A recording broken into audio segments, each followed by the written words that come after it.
ke informasi lain, banjir masih menggenangi jalur Pantura, Demak, Jawa Tengah. Kondisi banjir yang belum sepenuhnya surut di satu hari jelang pemungutan suara membuat KPU Demak memantau langsung lokasi terdampak banjir. Hasilnya ada 108 TPS di 9 desa yang pemilunya harus ditunda.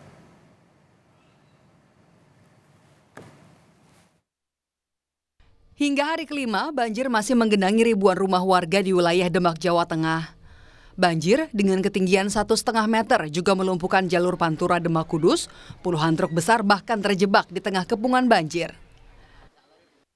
Banjir disebabkan jebolnya tanggul Sungai Wulan hingga membuat puluhan titik tanggul sungai penyangga juga ikut jebol dan air menggenangi ribuan hektar sawah. Senin siang, Menteri PUPR Basuki Hadimulyono meninjau lokasi jebolnya tanggul di Desa Ketanjung, Karanganyar, Demak. Basuki menargetkan penanganan tanggul yang jebol pada Kamis lalu bisa segera selesai. Saat ini, Kementerian PUPR sudah menerjunkan 5 alat berat untuk proses penambalan tanggul. Medan yang sulit dan derasnya arus sungai dari hulu sempat menjadi kendala. Namun, ditargetkan penambalan tanggul yang jebol bisa selesai dalam 3 hari.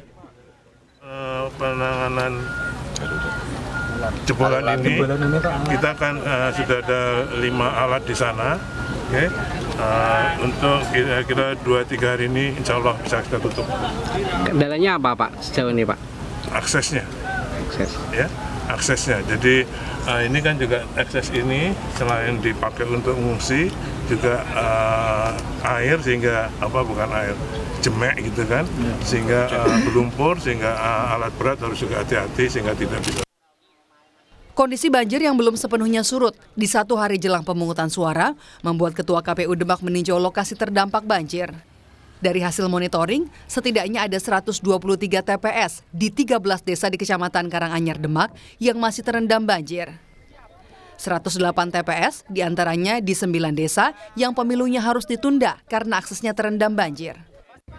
Jadi kalau kita lihat datanya, update terkini itu ada 13 desa yang posisinya terendam. 8 itu total, 5 itu sebagian. Kalau kita total ada 123 TPS. Keputusannya nanti gini, apakah itu TPS direlokasi, jadi membangun TPS di tempat pengungsian, ataukah kita ada pemungutan suara susulan. Kalau di aturan kita itu kan pemungutan suara susulan dilakukan paling lambat 10 hari. Saat ini, puluhan ribu pengungsi masih bertahan di lokasi pengungsian. Di hari kelima banjir, warga mulai mengeluhkan mual dan penyakit kulit. Kebutuhan logistik pengungsi sudah terpenuhi, namun pengungsi membutuhkan penanganan medis untuk menangani kondisi kesehatan. Kondisi terkini penanganan banjir di Demak, Jawa Tengah sekaligus juga antisipasi pelaksanaan pemilu di tengah kondisi banjir kita tanyakan langsung pada jurnalis Kompas TV Iwan Miftahudin di Demak, Jawa Tengah. Iwan, hingga saat ini bagaimana dengan kondisi banjir yang telah memasuki hari kelima? Apakah sudah surut? Ya, selamat siang Dino dan saudara. Banjir yang merendam Kabupaten Demak sejak hari Kamis kemarin. Di data BPBD, ini masih ada 19 desa di 2 kecamatan yang kondisi genangannya masih cukup tinggi, yaitu antara 1 hingga 2 meter. Kondisi ini membuat ribuan warga yang puluhan ribu warga saya yang sudah mengungsi di titik-titik pengungsian ini masih bertahan. Jadi mereka belum bisa kembali karena kondisi di perkampungan mereka ini kondisi genangannya masih cukup tinggi. Hal ini disebabkan karena untuk penanganan tanggul yang jebol ini masih sampai hari ini belum bisa tertangani secara penuh.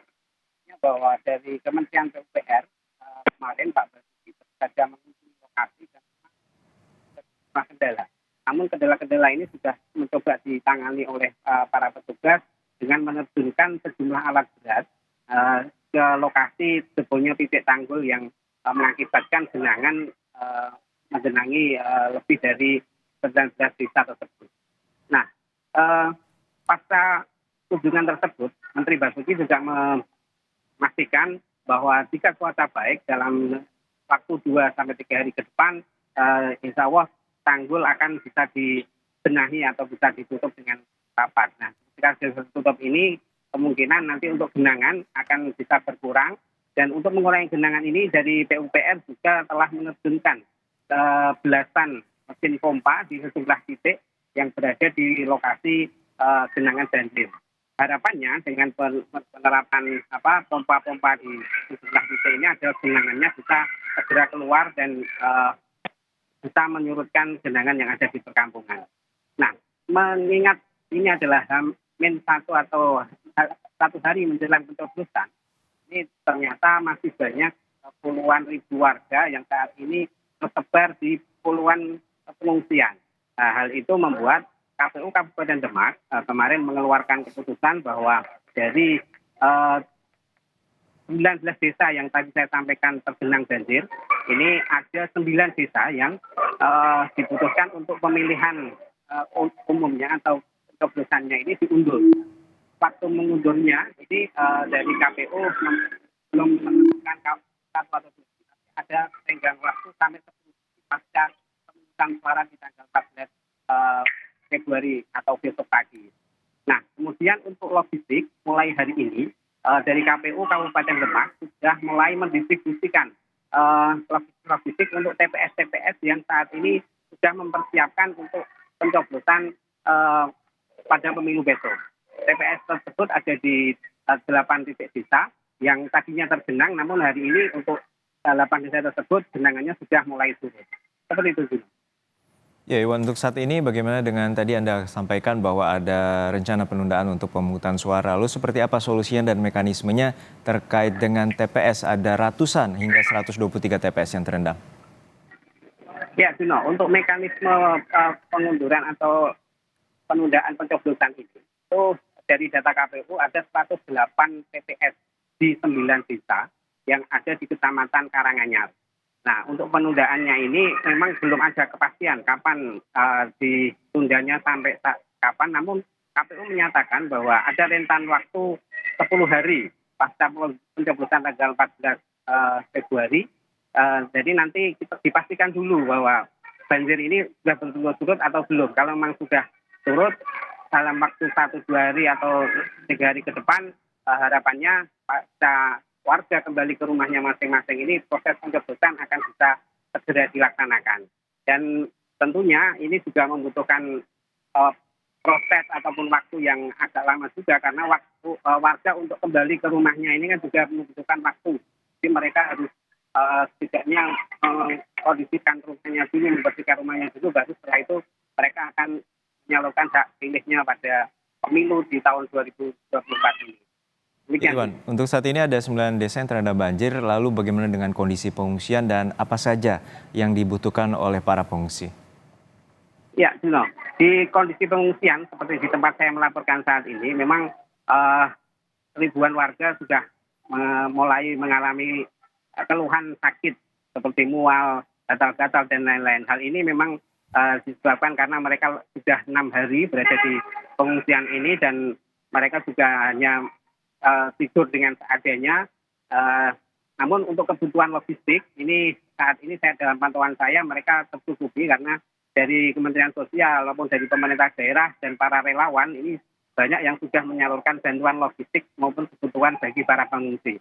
Sementara itu untuk tadi mengatasi kesehatannya di setiap posko pengungsian ini dari pemerintah daerah juga sudah menyiapkan posko kesehatan. Jadi bagi warga yang sudah mengalami keluhan sakit data ini untuk segera bisa memeriksakan diri di posko kesehatan yang berada di tempat pengungsian dengan harapan mereka bisa cepat tertangani dengan baik. Seperti itu. Baik, terima kasih atas laporan lengkap Anda, jurnalis Kompas TV Iwan Miftahudin dari Demak, Jawa Tengah.